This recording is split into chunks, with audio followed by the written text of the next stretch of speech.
안녕하세요. 삶의 깊은 의미와 영적인 여정을 탐구하는 시간입니다. 오늘 우리는 죽음의 문턱에서 삶의 가장 소중한 진실을 마주한 한 여성의 경이로운 이야기를 나누고자 합니다. 이 이야기는 우리가 믿는 신앙과 사랑, 그리고 고통의 의미에 대해 다시 한번 깊이 생각하게 만드는 강력한 메시지를 담고 있습니다. 본격적인 이야기에 앞서 잠시 시간을 내어 이 메시지가 더 많은 이들에게 닿을 수 있도록 도와주시길 부탁드립니다.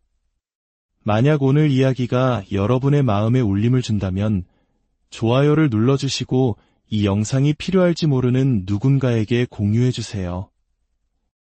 여러분의 구독과 나눔은 저희가 이러한 희망의 증거들을 계속해서 전파하는 데 큰 힘이 됩니다.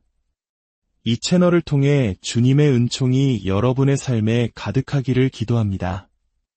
이야기는 부활절을 하루 앞둔 성스러운 토요일에 시작됩니다. 저는 텍사스 러벅에 있는 한 헬스장에서 상체 근력 운동을 하고 있었습니다. 그날따라 제 마음은 여러 가지 걱정으로 무거웠습니다. 시어머니께서 유방암 진단을 받으셨고 가족 모두가 그 일로 근심에 잠겨 있었죠. 게다가 다음날 있을 부활절 만찬을 위해 손님들을 초대해둔 상태였습니다. 복잡한 마음을 떨쳐내려 먼저 스피닝 수업으로 유산소 운동을 마친 뒤 웨이트 트레이닝 구역으로 향했습니다. 가슴 상부 근육을 단련하는 기구에 앉아 평소보다 조금 더 무거운 중량을 설정했습니다. 힘껏 발을 밀어내자 순간 눈앞에서 별이 번쩍이는 듯한 아찔함을 느꼈습니다. 아, 이건 무리하고 있다는 신호구나. 저는 속으로 생각하며 딱 한 번만 더 하고 멈춰야겠다고 다짐했습니다. 그리고 마지막으로 한 번 더 힘을 주는 바로 그 순간이었습니다. 저는 제 안에서 뇌동맥류가 터졌다고 믿습니다. 갑자기 뒷목에 번개가 내리꽂히는 듯한 날카롭고 찢어지는 고통이 찾아왔습니다. 그것은 단순히 아픈 수준을 넘어 사람을 미치게 만들 수도 있을 만큼 끔찍한 통증이었습니다. 순간적으로 누군가 제게 총을 쏘거나 칼로 찌른 것이 아닐까 하는 생각이 들 정도였지만 주위에는 아무도 없었습니다. 저는 심리학자가 되기 전 간호사로 일한 경험이 있었습니다. 그 본능이 즉시 발동했죠.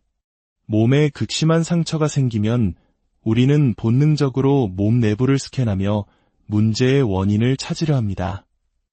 제 아내 간호사가 빠르게 내부 스캔을 시작했습니다. 세상에, 목뼈가 부러졌나? 하지만 곧 다른 가능성을 떠올렸습니다.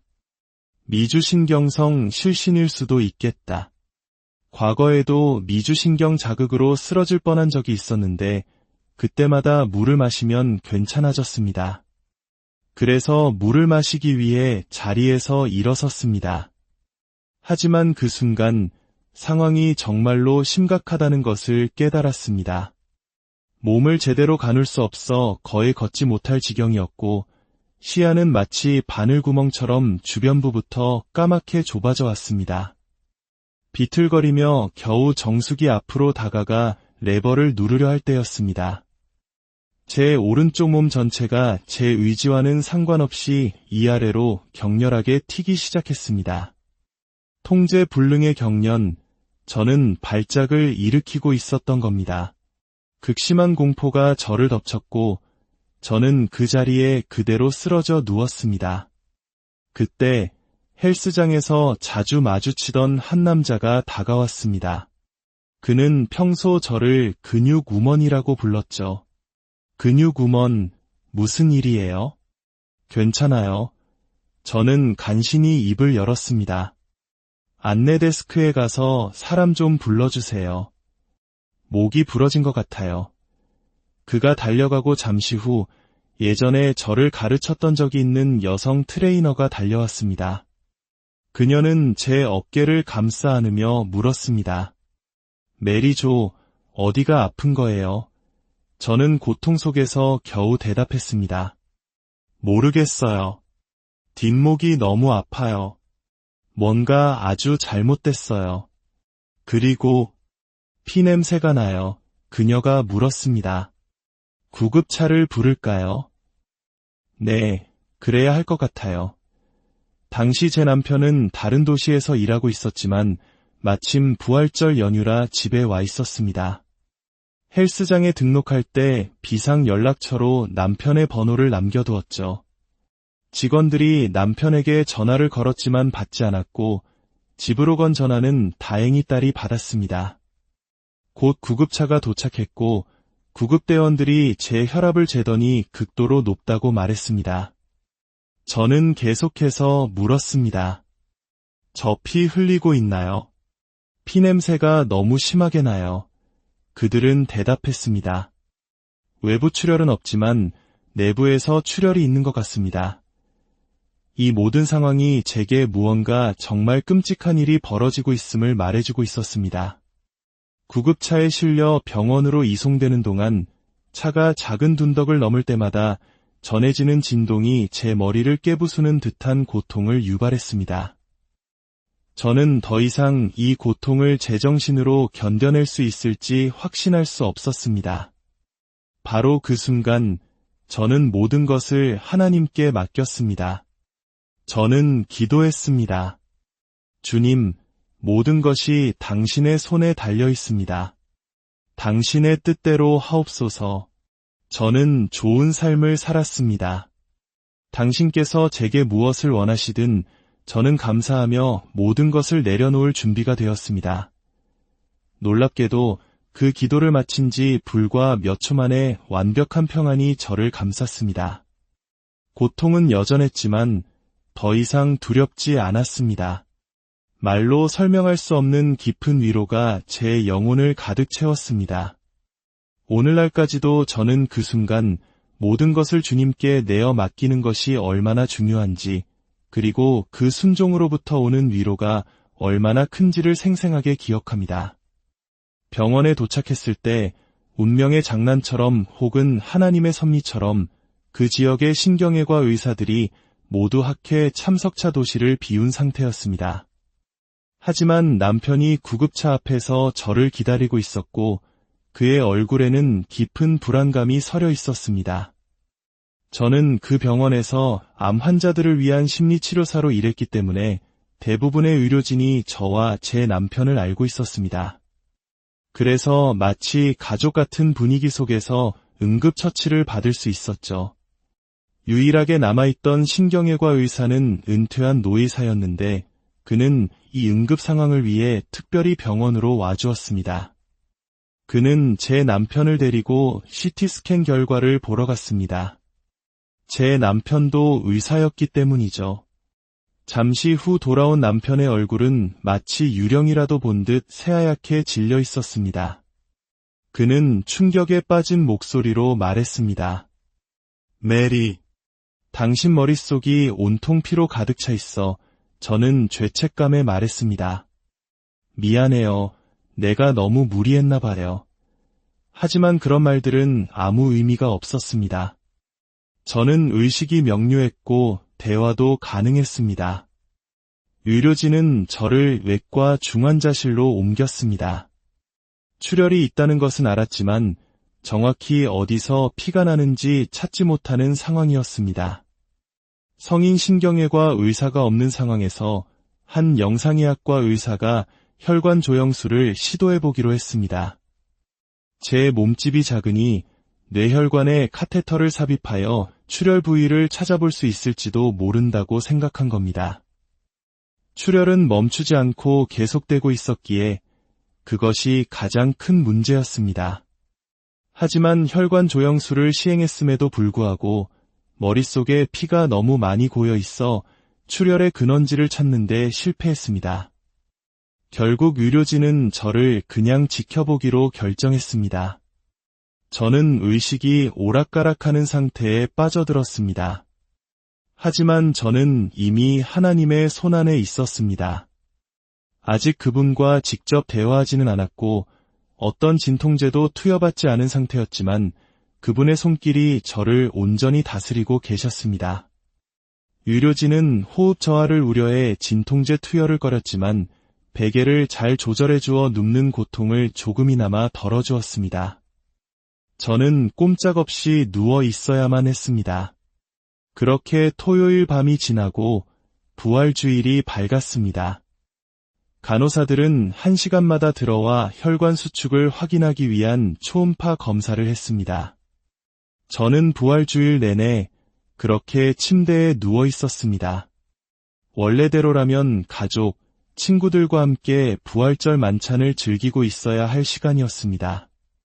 그 자리에 함께하지 못한다는 사실에 마음이 아팠지만 저는 남편과 아이들에게 저 없이도 계획대로 손님들을 맞이하라고 고집을 부렸습니다. 이게 바로 인생이야. 이번엔 우리 차례일 뿐이야. 어쩌면 죽음을 앞두고 제정신이 아니었을지도 모릅니다. 남편과 아이들은 제가 죽어가고 있다고 생각했기에 저의 마지막 소원일지도 모를 그 부탁을 들어주기로 했습니다. 그렇게 열린 브런치 파티에서 대부분의 친구들이 제 소식을 듣게 되었습니다. 그들은 그날의 부활주의를 결코 잊지 못할 겁니다. 그 후 많은 친구들이 병원으로 찾아와 저를 위해 기도하고 있다며 이런 일이 일어났다는 것을 믿을 수 없다고 말해주었습니다. 월요일 밤 저는 외과 중환자실에서 일반 병동으로 옮겨졌습니다. 몇몇 친구들이 저를 보러 왔습니다. 저는 그들을 위해 괜찮은 척하고 싶었지만 몸 상태는 최악이었습니다. 나중에 친구들이 남편에게 이렇게 말했다고 합니다. 오늘 메리 얼굴이 녹색빛을 띠어요. 안색이 너무 안 좋아요. 남편 역시 폐혈증 같은 합병증을 걱정하고 있었습니다. 그날 밤 저는 갑자기 잠에서 깼습니다. 의료진들이 분주하게 움직이며 저를 어딘가로 급히 옮기고 있었습니다. 복도에는 남편과 여러 의사들, 외과 의사들이 서 있었습니다. 수술실처럼 밝은 조명이 켜져 있었고 그들은 제 몸에 여러 가지 시술을 하고 있었습니다. 수많은 튜브와 전선들이 제 몸에 연결되는 것이 기억납니다. 그때 저는 방의 오른쪽 상단 구석에서 이상한 빛을 보았습니다. 저는 그것을 비디라고 부르지만 수술실을 포함해 병원의 거의 모든 곳에서 일해봤던 저로서도 한 번도 본 적 없는 형태의 비디였습니다. 예전에 제가 돌보던 임종을 앞둔 환자들이 제게 이런 말을 하곤 했습니다. 어젯밤에 빛을 봤어요. 그게 터널이었던 것 같아요. 저는 그 빛을 보며 생각했습니다. 저게 터널인가? 생각보다 너무 작아서 별 감흥이 없네. 그런데 바로 그 순간 그 빛이 제게로 가까이 다가오더니 활짝 열렸고 저는 그 안으로 빨려 들어갔습니다. 제 영혼 혹은 제 몸의 일부가 그 빛에 이끌려 들어가는 느낌이었습니다. 그곳은 너무나 아름답고 평온하며 위로가 가득한 공간이었습니다. 저는 위로 올라가고 있었지만 동시에 제가 떠나온 세상의 모습을 볼 수 있었습니다. 수술대 위에 누워있는 제 육신이 보였고 분주하게 움직이는 의료진들의 신발까지도 선명하게 보였습니다. 제가 들어간 그 공간은 이 세상에서는 단 한 번도 본 적 없는 영롱하게 빛나는 분홍빛으로 가득했습니다. 저는 페인트 가게를 수없이 다녀봤지만 그런 색은 결코 본 적이 없습니다. 그것은 인간의 것이 아니었습니다. 제 눈은 인간의 것이 아닌 것을 본 것입니다. 이런 경험을 말로 설명하려고 하면 종종 유치하게 들릴 수 있습니다. 너무나 초현실적인 경험이기 때문이죠. 우리가 어찌 그것을 다 설명할 수 있겠습니까? 제가 분명히 기억하는 것은 하나님께서 저를 안고 계셨다는 것, 그리고 그분이 하나님이심에 의심의 여지가 없었다는 것입니다. 그분께서 말씀하셨습니다. 너는 여기에 머물 수 없다. 그 말을 듣자 저는 너무나 속이 상했습니다. 머물 수 없다고요. 저는 제가 살아오면서 했던 모든 선한 일들을 그분께 늘어놓기 시작했습니다. 제가 생각할 수 있는 모든 사회적 공로를 하나님께 아뢰었습니다. 저는 가난한 이들을 위해 무료로 치료를 제공했고 좋은 아내였으며 좋은 엄마였습니다. 제가 희생했던 모든 순간들을 떠올리며 하나님께 필사적으로 어필했습니다. 그러자 그분께서 말씀하셨습니다. 내가 내게 한 가지 질문을 하겠다. 너는 이곳에서 받은 그 사랑만큼 다른 누군가를 사랑해 본 적이 있느냐? 저는 즉시 대답했습니다. 아니요. 그건 불가능합니다. 저는 인간인거려 마치 하나님께서 그 사실을 모르신다는 듯이 말이죠. 제가 저는 인간입니다 라고 말했을 때 그분께서 미소 지으시는 듯한 느낌, 혹은 제 대답이 어떤 기쁨을 드린 듯한 감정이 제게 전해졌습니다. 그리고 그분은 말씀하셨습니다. 너는 더 잘할 수 있다. 그 말씀과 함께 저는 다시 수술대 위에 제 몸으로 돌아와 있었습니다. 남편이 제게 말하고 있었습니다. 메리, 당신 수술을 받아야 한대. 의사들이 말하길 수술 후에 다시는 달리지 못할 수도 있고 예전처럼 생각하거나 말하지 못할 수도 있대. 그는 울면서 말했습니다. 어떻게 해야 할지 모르겠어. 저는 단호하게 말했습니다. 해야 할 일을 해요. 그냥 서명해요. 나 방금 하나님과 얘기하고 왔어. 나는 죽지 않을 거야. 저는 천국에 머물지 못하고 돌아온 것에 대해 너무나 실망한 상태였습니다. 사실 임사체험 후 제가 겪어야 했던 가장 큰 어려움 중 하나는 바로 그로 인한 깊은 우울증이었습니다.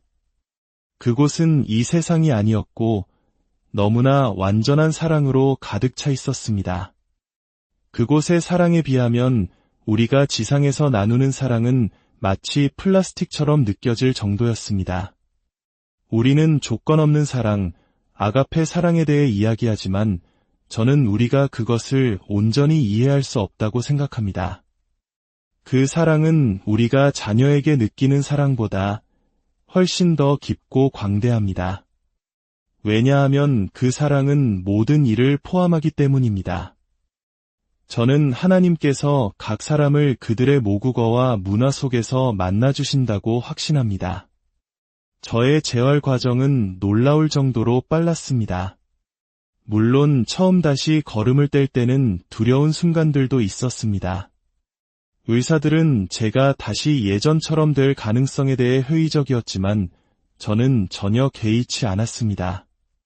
저는 이제 제게 남겨진 모든 것이 그분의 뜻이라는 것을 알았기 때문입니다. 저는 더 이상 제 다리를 되돌려주세요 라거나 하나님, 제발 도와주세요 같은 거래를 시도하지 않았습니다. 그저 그분께서 제게 돌려주신 것에 온전히 안주할 수 있었습니다. 그리고 그분은 제가 잃었던 것보다 더 많은 것을 주셨다고 생각합니다. 만약 다른 경험이었다면 저는 다시 살아 돌아온 것에 대해 무척 행복했을 겁니다. 저는 고등학교 졸업을 앞둔 아들과 중학생 딸, 두 아이가 있었습니다. 저는 그 아이들을 사랑했고 남편을 사랑했으며 제가 살던 삶을 사랑했습니다. 새로운 도시로 이사갈 생각에 들떠 있었고 새 집과 기대할 만한 미래가 펼쳐져 있었습니다. 이것만 봐도 하나님과 함께한 그 짧은 시간이 제 인생 전체에 얼마나 거대한 영향을 미쳤는지 알 수 있습니다. 그것은 제 삶을 완전히 뒤집어 놓았습니다. 이 땅의 모든 물질적인 것, 모든 사랑, 모든 부유함과 비교했을 때 제가 원했던 것은 오직 그분과의 단일, 이분의 시간이었습니다. 그 어떤 것도 그 시간과 비교할 수 없었습니다. 저는 그 경험을 언젠가 내가 죽으면 받게 될 선물이라는 관점에서 바라보기 시작했습니다. 우리 모두는 죽습니다. 하지만 우리는 삶에 너무나 많은 시간을 죽음을 두려워하고 죽음에 대해 끔찍한 상상을 하며 보냅니다. 어쩌면 우리는 사실 그 순간을 고대하며 살아가야 하는 것이 아닐까요? 저는 그날을 준비하는 마음으로 살기 시작했습니다. 사람들이 천국에 갈 것처럼 살라고 말할 때 그것은 결코 간단한 일이 아닙니다. 다른 사람을 어떻게 대하는지, 그들을 위해 무엇을 하는지 끊임없이 살펴야 합니다. 당신이 베푸는 사랑의 행동들을 주시해야 합니다. 제게 주어진 과제는 더 많은 사랑을 줄 수 있다는 것이었습니다. 어떻게 하면 그 사랑을 줄 수 있을까요? 그것은 사회적 인정이나 명예를 위한 사랑이 아니었습니다.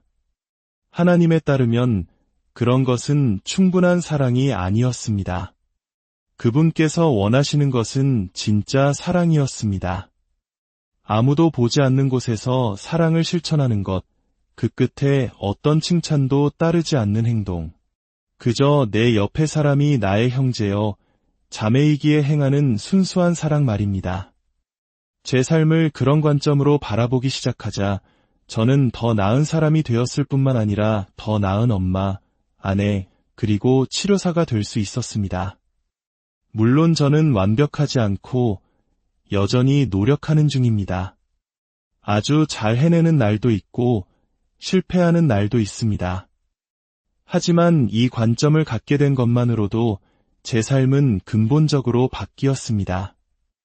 이 일이 일어나기 전 저는 하나님과 매우 소원한 관계에 있었습니다. 저는 그분께 화가 나 있었습니다. 암센터에서 일하며 너무나 선량한 사람들이 끔찍한 암에 걸려 고통스럽게 죽어가는 것을 수없이 목격했습니다. 소아암 병동에서 어린 자녀가 죽어가는 것을 보며 속이 찢어지는 부모들을 보았습니다. 저는 묻기 시작했습니다. 이런 신이 도대체 어떤 신이란 말인가? 나는 이런 신과는 함께하고 싶지 않다. 바로 그런 영적 혼란 속에서 이 사건, 혹은 말하자면 이 축복이 일어났습니다. 제가 그분에 대해 그런 감정을 품었음에도 불구하고 그분의 자비는 저를 외면하지 않았습니다. 그분은 상상할 수 없을 만큼 풍성한 사랑과 은혜, 그리고 자비로 저를 있는 그대로 받아주셨습니다. 저는 사람들이 고통받을 때 하나님과 더 가까워진다고 생각합니다. 그리고 하나님께서는 고통받는 자들에게 당신 자신을 더 가까이 드러내신다고 믿습니다. 왜냐하면 하나님께서는 궁극적으로 우리 모두가 그분과 함께하기를 원하시기 때문입니다. 우리가 아무 문제 없이 편안할 때 우리는 마땅히 그래야 할 만큼 하나님과 가깝지 않습니다. 그분은 언제나 그 자리에 계시지만 우리가 손을 내밀지 않는 것이죠. 우리가 하나님께 손을 내미는 것은 바로 고통의 시간 속에서입니다. 그리고 우리가 고통받을 때 그 모습을 보는 모든 사람에게 우리를 향한 연민과 사랑을 실천할 기회가 주어집니다. 고통받는 이들이 종종 고립되는 것은 안타까운 일입니다. 그것은 우리 모두가 섬김의 기회를 놓치고 있다는 뜻이기도 합니다. 저는 우리가 이 세상을 떠날 때 그분께로 돌아간다고 절대적으로 믿습니다. 그리고 그곳에 있을 때 우리는 모든 것을 이해하게 됩니다. 제가 그곳에서 얻었던 이해는 너무나 심오하고 달라서 말로는 다 표현할 수가 없습니다. 오늘 이 이야기가 여러분 각자의 삶과 신앙의 작은 울림이 되기를 바랍니다. 우리가 겪는 고통 속에서도 우리를 놓지 않으시는 하나님의 무한한 사랑과 자비를 기억하시길 바랍니다. 주님의 평안이 여러분과 항상